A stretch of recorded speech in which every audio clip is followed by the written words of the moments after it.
Juan Carlos de Borbón, del rey que salvó la corona al hombre que casi la hunde.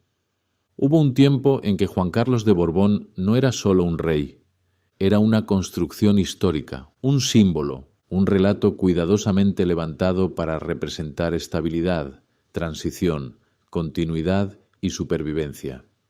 Durante décadas, su figura fue tratada como una pieza casi intocable del tablero español. No era simplemente el jefe del Estado, era, para muchos, el hombre que había ayudado a sostener un sistema entero en uno de sus momentos más delicados. Y precisamente por eso su caída fue tan brutal, porque cuando cae un famoso, cae una persona. Cuando cae un empresario, cae una fortuna. Pero cuando cae un rey, o al menos la imagen de un rey, lo que cae no es solo un hombre, cae una narrativa nacional, cae una versión de la historia, cae una arquitectura de respeto que tardó años en construirse y segundos en empezar a agrietarse frente a millones de ojos. La historia de Juan Carlos no fascina solo por el lujo, por las amistades incómodas, por las sospechas, por las polémicas, por las cacerías, por los regalos, por el exilio dorado, por los rumores de fortunas, por las investigaciones, por los titulares, por el silencio de palacio, por el deterioro físico o por la humillación final de ver cómo un hombre que una vez fue tratado como salvador termina convertido en una figura incómoda incluso para su propia institución. No, fascina porque es la historia de una transformación devastadora. La del rey que durante décadas fue protegido por un escudo de prestigio, hasta que ese escudo dejó de funcionar. La del hombre que vivió durante años en un espacio donde poder, opacidad, privilegio y distancia parecían normales, hasta que el siglo cambió, las cámaras cambiaron, la prensa cambió, la paciencia pública cambió, y lo que antes se toleraba en voz baja comenzó a estallar a plena luz del día. Juan Carlos de Borbón no cayó por un solo hecho, cayó por acumulación, por desgaste, por símbolos equivocados en el peor momento, por una percepción cada vez más tóxica de privilegio sin límite, por amistades, movimientos, explicaciones y silencios que empezaron a pesar demasiado, por la sensación de que detrás del personaje histórico había otra historia, más turbia, más humana, más costosa y más peligrosa para la corona de lo que España estaba dispuesta a seguir ignorando. Y esa es la parte más oscura de esta historia, porque no estamos hablando solo del declive de un hombre mayor, estamos hablando del momento en que la monarquía española tuvo que decidir si podía seguir protegiendo al rey que durante años la había encarnado, o si, para sobrevivir, necesitaba alejarse de él.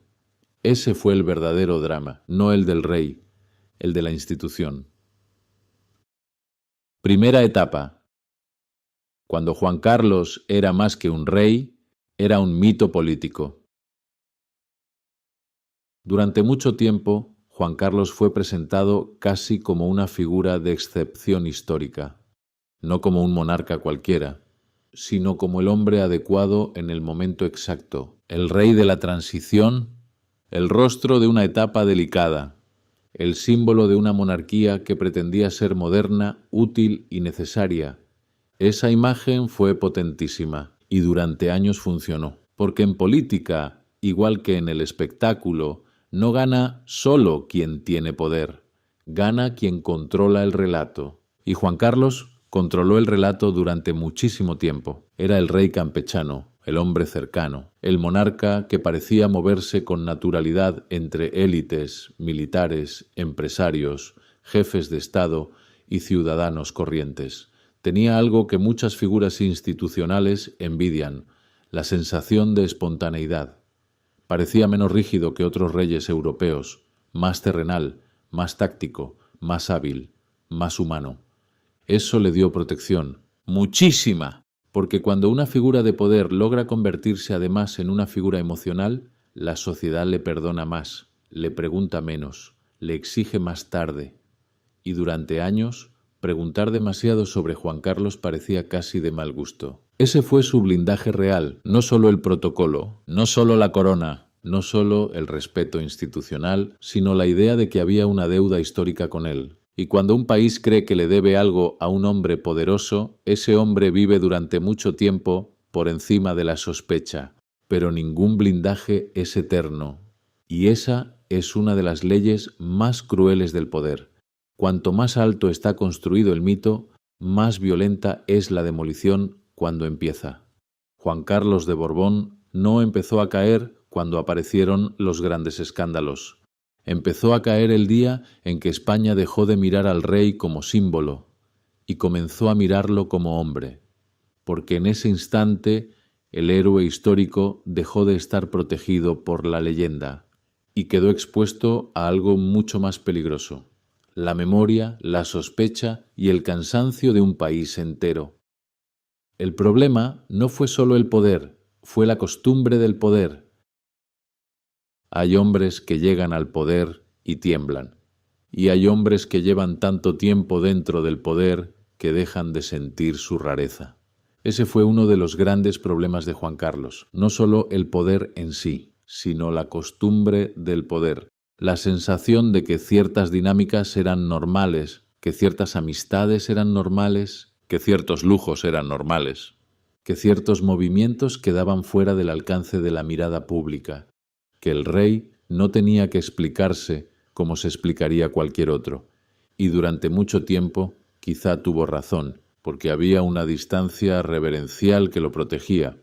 Pero el mundo cambió, España cambió, la prensa cambió, la conversación pública cambió, y lo que antes quedaba difuminado empezó a leerse de otra manera, no como anécdota de palacio, sino como síntoma de una desconexión profunda entre la institución y la calle.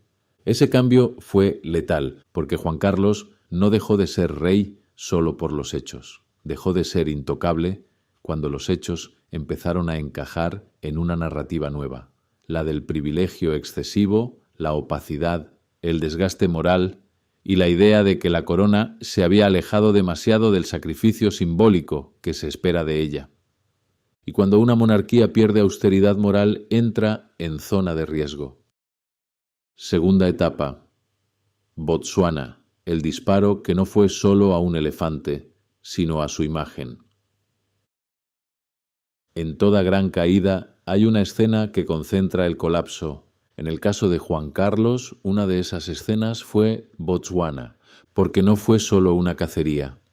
Fue un símbolo perfecto en el peor momento posible. España sufría una crisis durísima. Había desempleo, angustia social, deterioro económico, indignación, miedo y hartazgo. Y en medio de esa atmósfera apareció la imagen de un rey vinculado a un viaje de lujo, caza mayor y privilegio extremo. Aquello fue devastador, no solo por el hecho, sino por la fotografía mental que dejó, porque a veces un escándalo no destruye por su dimensión jurídica, sino por su fuerza visual, y la de Botsuana fue letal. Un país en apuros y un rey en un escenario que, para buena parte de la opinión pública, simbolizaba justo lo contrario de la contención, la empatía y el ejemplo. Ese fue uno de los grandes puntos de no retorno. Ahí muchos españoles dejaron de ver simplemente a un rey anciano o a una figura histórica. Empezaron a ver una fractura, una distancia obscena, una desconexión que ya no podía maquillarse con protocolo ni con pasado. La famosa frase de disculpa, aquel «lo siento mucho, me he equivocado y no volverá a ocurrir», quedó como una de las escenas más famosas de la monarquía reciente, pero también como algo peor, el reconocimiento de que la institución había sido atrapada en una imagen que ya no sabía cómo defender. Y cuando un rey pide perdón en público, algo profundo ya se ha roto, porque la monarquía vive de una ficción controlada de continuidad, dignidad y distancia. Pedir perdón no siempre repara, a veces simplemente certifica que el aura ya fue perforada. Corina los rumores, los vínculos incómodos y la sensación de una vida paralela. Después vino otro elemento corrosivo, la sensación de que alrededor de Juan Carlos existía una segunda vida, o al menos una zona de sombras, amistades influyentes, relaciones opacas, versiones cruzadas y movimientos difíciles de explicar de forma limpia ante la opinión pública, y eso fue enormemente destructivo, no porque todos los rumores tengan el mismo peso, ni porque todo lo dicho públicamente sea verdad demostrada, sino porque, en términos de imagen, la sospecha sostenida desgasta casi tanto como la certeza. Ese fue el veneno, no un solo titular, sino una atmósfera, una acumulación de nombres, relaciones, grabaciones, conversaciones, comisiones mencionadas en prensa, investigaciones, cuentas, regalos, explicaciones insuficientes y sensación de que el rey emérito ya no estaba rodeado de respeto, sino de interrogantes. Y para una monarquía eso es casi insoportable, porque una presidencia puede sobrevivir al barro, un partido político incluso puede alimentarse de él, pero una corona no. La corona necesita algo mucho más delicado, parecer superior al barro, no tocarlo, no oler a él, no vivir cerca de él. En el instante en que la institución empieza a mezclarse con sospecha económica, redes de influencia y privilegio turbio, deja de parecer monarquía moderna y empieza a parecer reliquia peligrosa. Eso fue lo que hizo tan tóxico el caso Juan Carlos, no solo lo que se investigaba, sino lo que simbolizaba, la idea de que el hombre que había personificado el Estado durante décadas podía estar asociado, aunque fuera en la conversación pública, con prácticas, círculos y comportamientos que la democracia contemporánea ya no estaba dispuesta a contemplar con resignación. Tercera etapa, cuando el problema ya no era Juan Carlos, sino la supervivencia de Felipe VI. Y aquí entramos en la zona más cruel de toda esta historia, porque llegó un momento en que la gran pregunta dejó de ser qué había hecho o no había hecho Juan Carlos. La pregunta pasó a ser otra. ¿Podía la monarquía sobrevivir si seguía demasiado cerca de él?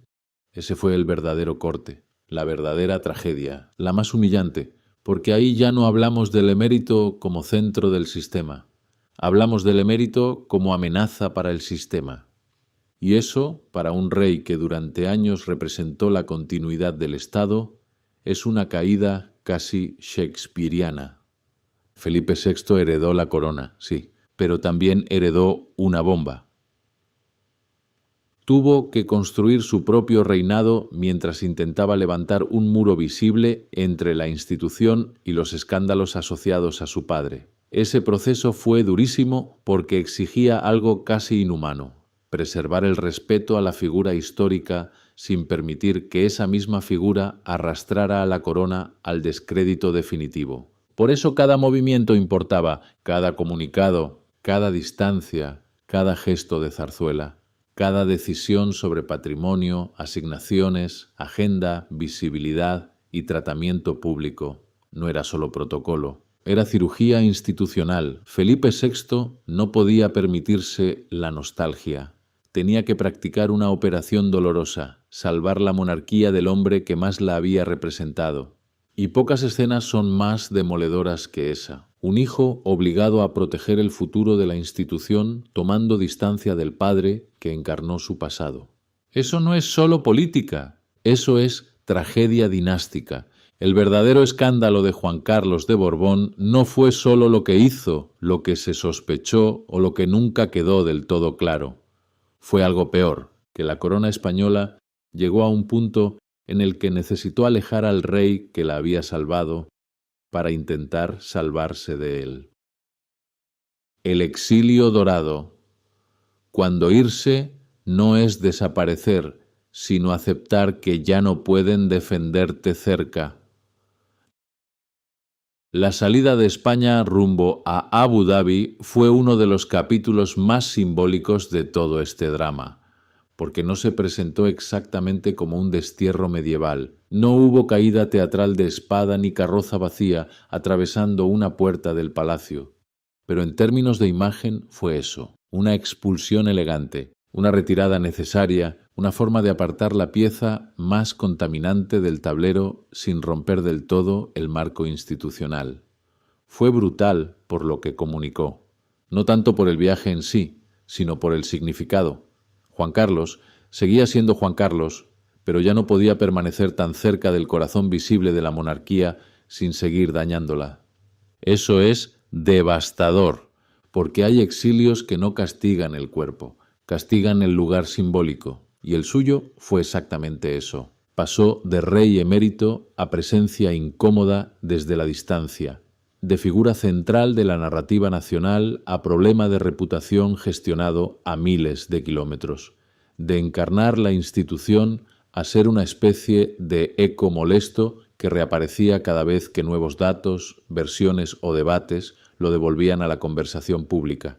Y entonces se produjo la gran humillación silenciosa, no la judicial, no la mediática, la existencial, la del hombre que sabe que sigue siendo famoso, influyente e histórico, pero ya no es defendible con la misma convicción por quienes más lo necesitan lejos. Dinero, patrimonio, opacidad y el pecado imperdonable para un rey moderno. Hay pecados que una monarquía aún puede sobrellevar: la frialdad, la rigidez, las distancias, incluso cierta impopularidad. Pero hay uno que resulta especialmente tóxico en una democracia contemporánea: la sospecha persistente sobre el dinero, porque el dinero contamina la legitimidad simbólica, y cuando hablamos de un rey, eso es letal. Las controversias económicas alrededor de Juan Carlos hicieron muchísimo daño precisamente por eso, porque afectaban la base moral del cargo, aunque él ya no reinara. No se trataba solo de cifras o tecnicismos. Se trataba de la sensación pública de que la vida del emérito estaba rodeada de una opacidad impropia de una institución que depende, para sobrevivir, de parecer ejemplar. Y aquí la palabra clave es esa: ejemplaridad. La monarquía no puede competir en elecciones, no puede renovar su mandato en urnas cada 4 años, no puede defenderse como un partido. Su combustible principal es la ejemplaridad percibida. En cuanto eso se erosiona, todo se vuelve más frágil. Por eso el caso Juan Carlos dolió tanto a la institución, porque no atacaba solo a un hombre mayor y discutido. Atacaba el núcleo invisible que permite que una monarquía constitucional siga respirando en el siglo XXI. La doble imagen: héroe histórico para unos, lastre moral para otros.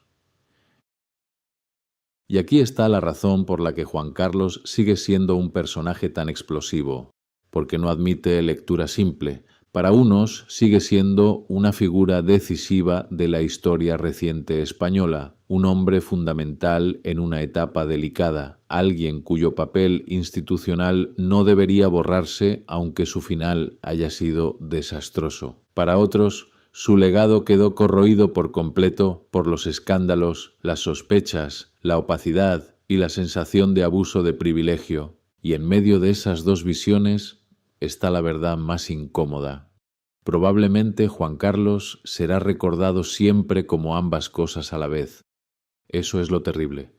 No tendrá una memoria limpia, no tendrá una caída simple, no tendrá una absolución emocional completa, no tendrá una condena narrativa unánime. Su figura quedó partida, y las figuras partidas son las más inquietantes, porque obligan a mirar de frente una contradicción insoportable.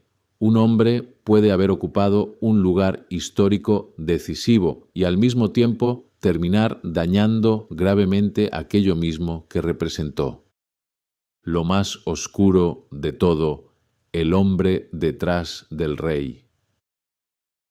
En algún momento, detrás de los comunicados, de las fotos, de los protocolos, de los escudos, de las residencias y de los aviones, queda un hombre envejecido contemplando lo que fue su vida. Y esa imagen es brutal, porque Juan Carlos pasó de ser centro del escenario a convertirse en problema de continuidad. Pasó de rey a padre incómodo del rey, pasó de leyenda viva a asunto delicado. Pasó de protector del sistema a elemento que exigía contención institucional. Eso debe de ser devastador incluso para alguien acostumbrado al privilegio, porque el poder absoluto o casi absoluto tiene una trampa. Acostumbra a una intensidad de existencia que luego ningún retiro puede reemplazar, y cuando además ese retiro está manchado por la sospecha, la distancia y el deterioro de imagen, lo que queda no es paz. Es una versión lenta del derrumbe. La historia de Juan Carlos de Borbón no es sólo la del rey emérito, es la historia de cómo una figura aparentemente blindada puede ir perdiendo una a una las capas que la protegían.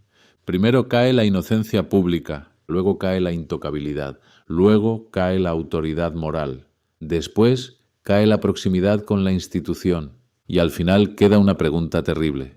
¿Qué pesa más en la memoria de un país, el hombre que ayudó a consolidar una etapa histórica o el hombre cuya decadencia terminó poniendo en peligro el prestigio de la corona? Quizá por eso esta historia sigue atrapando tanto, porque no habla solo de un rey. Habla del envejecimiento del poder, de la corrupción del privilegio por costumbre, de la fragilidad de los mitos, de lo rápido que un símbolo puede convertirse en carga, de lo que ocurre cuando un país descubre que la figura que veneró durante años también estaba hecha de ambición, deseo, silencios, relaciones incómodas, errores políticos y decisiones personales que, con el tiempo, resultaron imposibles de separar del cargo. Juan Carlos no cayó de golpe. Se fue erosionando, como se erosionan los monumentos que durante demasiado tiempo nadie se atrevió a tocar, hasta que un día ya no parecían monumentos. Parecían ruinas todavía de pie, porque al final Juan Carlos de Borbón no deja solo una lección sobre la monarquía, deja una lección sobre el poder mismo, que a veces no destruye más el enemigo externo que la costumbre interna de sentirte intocable, y que el verdadero final de un rey no llega cuando abdica, llega cuando la institución que un día vivió de tu nombre descubre que necesita sobrevivir a pesar de él.